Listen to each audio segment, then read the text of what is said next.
Welcome back from break. Okay, coming towards security agency, there is a lot of talk about US security agencies like Blackwater and Z Security, their operations here, and their presence within US consulates. Could you please clarify what these agencies are and what their operations here in Pakistan are? Are you talking specifically about Blackwater? I'm talking about all these agencies, like some people say that it's with the name of Blackwater, some they are operating here with the name of Z Securities. So are they operating in Pakistan and within the US consulates? No, we do not employ Blackwater or Z Security or any name that it might be going by here at the Consulate General in Lahore. And Ambassador Patterson has also stated that we do not employ them at the embassy either.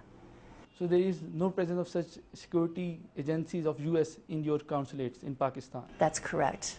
Recently, Alamgiri Gate of Lahore Fort has been renovated from US Ambassador's special fund.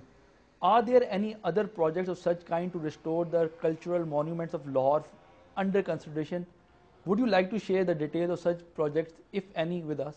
I wish I could share the details, but what I can say is that I've seen Ambassador Patterson here in Lahore 2 or 3 times since I've arrived, and each time she tells me how much she wants to expand that program, and she has asked our Consulate General to find more opportunities here in the Punjab where we could put the ambassador's cultural funds to use again. And so we're looking for that. Our staff is working on proposals to provide to the embassy, which will then forward those on to Washington. And we hope that in 2010 that we'll be able to do more projects. So let's talk about the recent visit of US Secretary of State Hillary Clinton to Pakistan. For the first time, along with Pakistan government official, she had interaction with the Pakistani citizens and media representatives. So did that help her in understanding better the situation here? I think it did. And you know, the interesting thing of that is the Secretary herself insisted that she wanted this visit to Pakistan, and especially the time that she spent in Lahore, to be a people-to-people visit rather than a government-to-government visit. She wanted to hear from the Pakistani people directly, from all different kinds of Pakistani people, what their concerns were, and especially with regard to the US-Pakistan relationship.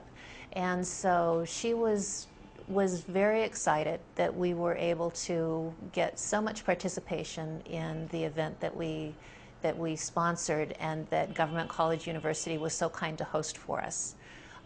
There were students from several different universities who participated, and I don't think that the Secretary was surprised by the questions, because, I mean, part of our job is to keep her apprised of Pakistani opinion. But I think it was very useful, and that she very much enjoyed the opportunity to interact directly with Pakistani people and hear questions and provide answers and ask her own questions back in some cases. So yes, I think she did learn a lot from her trip, and that she very much enjoyed it. And we've had good feedback that people enjoyed seeing her as well. So is there any change in strategy regarding Pakistan? Because this is the first time any US Secretary of State did the direct interaction with the Pakistani media representatives and the general public. So don't you think it could have been done much before? I think it could have, and I'm not sure why it didn't. But I think that the Secretary's visit and the approach that she took was very much in living up to the promise that President Obama made in his speech in Cairo to engage the Muslim world more broadly, and that the Secretary of State was doing her part in that engagement, as all of us at the Consulate General here in Lahore try to do every day. So let's talk about the war on terrorism. Is US government satisfied what Pakistan army has done against Al-Qaeda and Taliban in Waziristan in Swat? Well, I think it was very recently that Secretary of Defense Gates said that he considered it phenomenal, the success that the Pakistan military has had against the insurgents in Swat and in South Waziristan. That he said that if a year ago someone had told him that the army would be taking such strong measures and such effective measures, that he wouldn't have believed it was true. So people who know better than I in the U.S. government have said that they've been extremely pleased with the effective measures by the military, as well as by the civilian government in providing assistance to people who've been displaced by the conflict, to try to make sure that even though their lives are disrupted, they still have decent services and support when they can return to their homes. So overall, U.S. government is satisfied and happy with these operations in Thawat and in South Waziristan? Yes. Okay. Let's talk about the new Afghan policy. According to new Afghan policy, President Obama has decided to send more troops to Afghanistan. Is the objective of sending more troops to Afghanistan is to establish peace in Afghanistan or to protect American interests in this region? It's to help establish peace in Afghanistan because it is in America's interests to have peace in the region.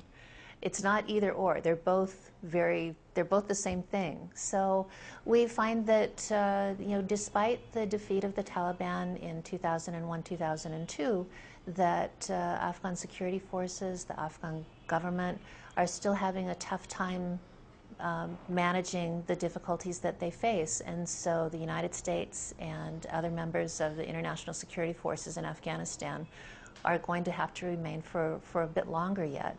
And I think the President's intent was to focus more on developing the capacity of Afghan institutions so that they can indeed be ready to take on the additional responsibility. The security situation in the parts of Afghanistan where the Taliban is regaining control is still very bad. They are again preventing girls from going to school. They are again preventing women from having normal lives. They are again trying to keep people from living a free life. And they're not doing it just by writing letters and sitting around conference tables. They're doing it with force. And the government of Afghanistan has requested the assistance of the international community, and we're contributing to that. Madam Consul General, we have to take a very short break, and we will be back after this very short break.